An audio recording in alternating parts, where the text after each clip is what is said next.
เลื่อนลอยลาหน้าผามืดมนอายสุดทนมนมองน้องห่างนี้เหมือนสิ้นซากภาพหาสิ้นความปราณีดังไอ้นี้สิ้นความดี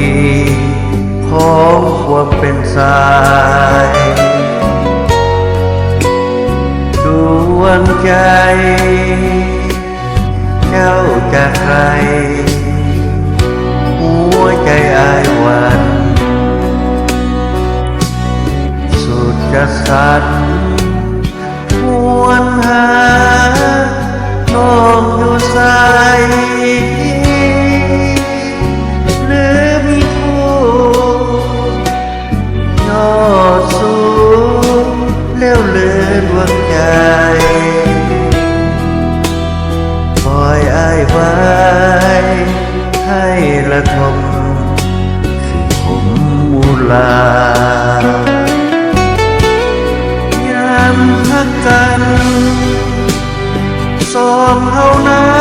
นพักกันด้วยใจสั่นสลายวิมานใจคู่กันเนิ่นนานมีฮักแท้แน่ในอุลาแต่ควันตาลืมสัญญา